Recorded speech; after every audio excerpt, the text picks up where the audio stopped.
Hello, and welcome to Spotlight.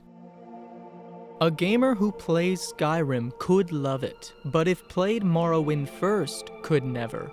Does mass market appeal count as a success even if you lose your core identity? An interesting philosophical statement about the evolution and distillation of a video game's systems within a progressive series. But the more relevant question being asked today is, what if Morrowind but arcadified? This is the third time I've rewritten my script and the fourth time I've changed the introduction, and none of them have included the game's title until at least one paragraph in. Dread Delusion. Dread Delusion is to Morrowind what Burnout is to Gran Turismo. Though imperfect, I'd force any would-be role-playing game developer to learn what this game has to teach. The old ways. However, ironically, these traits might only be able to become not fully realized in a smaller indie title, like this one. That last sentence may not be as contradictory as it first appears. Without the pressure of investors or publishers, indie developers have the freedom to lean into what makes a genre feel expressive and unique. Still, I would more often than not take a finely distilled version of a complex system than a fully realized version of a simple system. I think Dread Delusion encompasses the objectively correct amount of time and care given to its most important systems. Let's ask ourselves, would the deck-building real-time combat system of a game like 2004's Phantom Dust be better if I could explore an overworld with no particular objectives? Probably not, but it would sell more. However, because Phantom Dust is lacking in exploration, consistent voice acting, and an easily digestible narrative, this may have allowed for other, more important systems to be fully fleshed out. These elements have been finely distilled due to the lack of progress with the aforementioned non-crucial systems, certainly enough to keep me engaged and elevate it to the greatest game ever made. I will not entertain the idea that given infinite budget and time, all systems of any game could be completely flawless without failing in any aspect. We do not live in Disneyland. Though I wouldn't call Microsoft an indie company, and we're certainly not talking about Phantom Dust. I fear if I delve any deeper, my 30,000-word unfinished Phantom Dust retrospective script would literally kill me. Regardless, the environment is better than the lore, which is better than the storytelling, which is better than the combat, which is better than the characters. And I love the characters. I played Morrowind, I disliked Skyrim, and I finished Elden Ring. Most people may be reminded of feelings invoked by moments from these games, be it musical motifs or locations or characters. The point being that Dread Delusion is all those thought-provoking, feeling-invoking moments in one 30-hour role-playing game experience. There's a saying that there is beauty in simplicity, though it is rarely explained why. In the context of this medium we love so dearly, it is because it allows us to be free. Simple in the way that games like Elden Ring are simple. Here, character dialogue isn't limited by voice acting budget, but by the creativity of its writer. Side content flourishes when the main quest line is represented as an odyssey rather than a crucial mission. All these things, framing, pacing, resource allocation, can elevate a good game to a great game.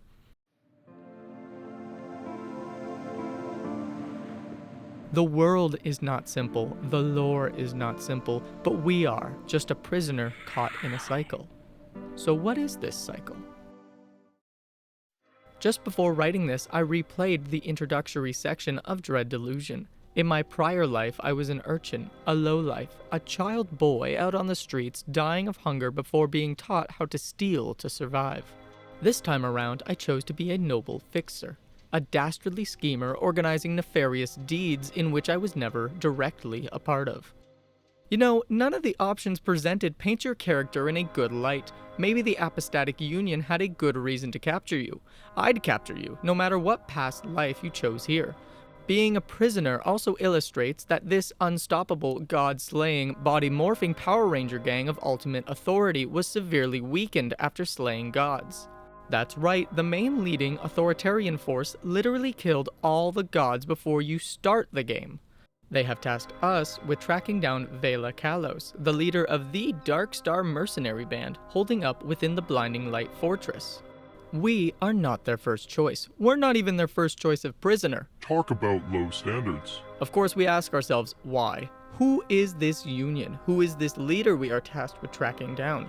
All of these questions will be answered not by bombastic cutscenes, but by your curiosity and exploring the world around you. It is the player's drive to explore that unravels the secrets and logic to this world. If you play enough games or listen to enough trailers, you will inevitably hear the regurgitated words, "a world to explore," "mysteries to uncover," or any combination of those words representing adventure. In most games, these are catchy, plague-like phrases to entice buyers into purchasing the $170 pre-order edition. What?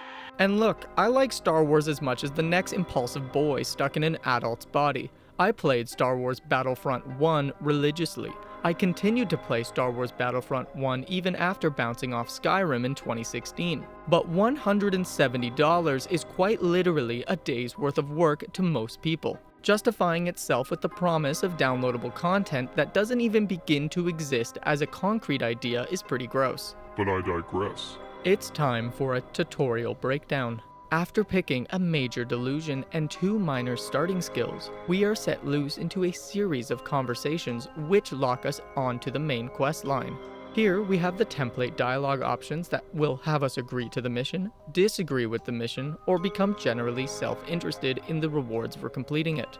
Impressively, this game is juggling a lot of systems at once. One of these systems is a comprehensible faction relationship status meter that can increase or decrease with certain decisions. Oddly enough, picking any of these options will not have any impact on your social standings as shown in the debug menu. Though I do understand not counting everything a player does towards an arbitrary meter not yet seen or explained.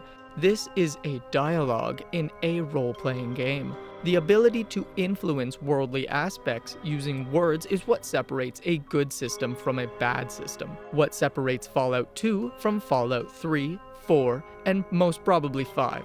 It is even worse when it is portrayed as inconsistent. It might feel as though I'm nitpicking, and it is, because the rest of the tutorial is so well crafted, a playground for creativity.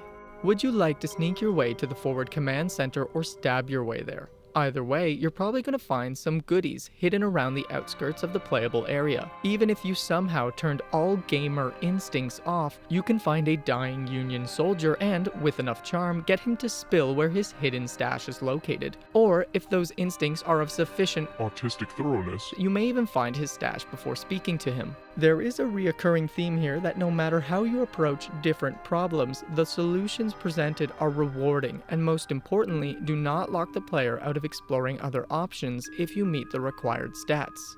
Magical locks, real locks, speaking locks, and fighting locks. Breaking any game down reveals that the fundamental components are always locks, and what makes the gameplay enjoyable are how well the developers can craft the proverbial keys. As mentioned before, I never really grew up on Western RPGs. I've played them, and I've enjoyed a select couple, mainly Dragon Age Origins, Diablo 2, and the aforementioned Morrowind. And if we are to believe glitchwaves.com's list of Western RPGs, RuneScape 2.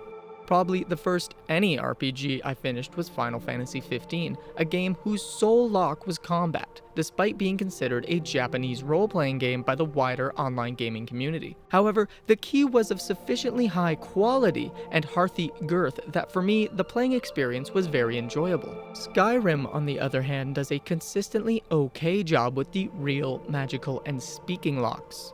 However, it does fall significantly short with regards to its combat locks compared to other games, even before its time. The reason I'm making a video about Dread Delusion and not any of the other games mentioned is because the other games mentioned feel very grounded. Camping with the boys and old wizards atop snowy mountaintops. Beyond the issues with these games, there was something disappointingly tangible with these worlds. For me, I want to go somewhere other, where not only my worldly preconceptions are wrong, they're shattered. This isn't a bastardization of any popular games with interesting systems or settings, just the realization that in some form or another we have seen this all before. That is why it's more interesting to play something without the baggage brought on by preconceptions, without the longing sensation that some other game has done this concept better, before.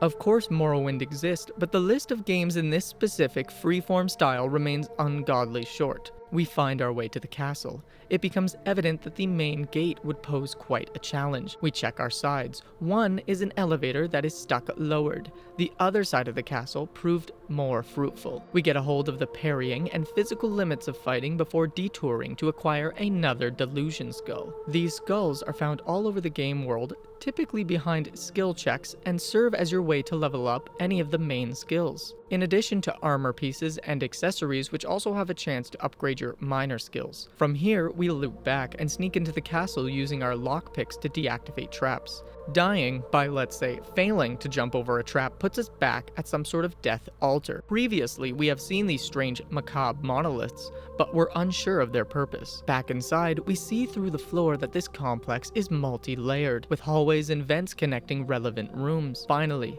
we break in and rummage through the belongings of these mercenaries. The Darkstar mercenaries are planning an expedition to the Underlands, far below the Skylands, far below the only hospitable landscape known in this world. Again, just like the branching paths or skill usage, optional content feels more engaging to interact with. It helps turn mundane pieces of information into something mentally tangible. It's not just another part of the story delivered to you, it is something you found. It helps the information stick with the player as they move forward. So forward we go. We go through the castle backwards, killing the guards leading to the front gate. We find magical switches that unlock another pathway through the walls. Then we tie it all together when we finally activate the elevator found on the west side of the castle. Exploring the top floor, there's a chance that you can glimpse something hanging, disfigured, perhaps even Lovecraftian.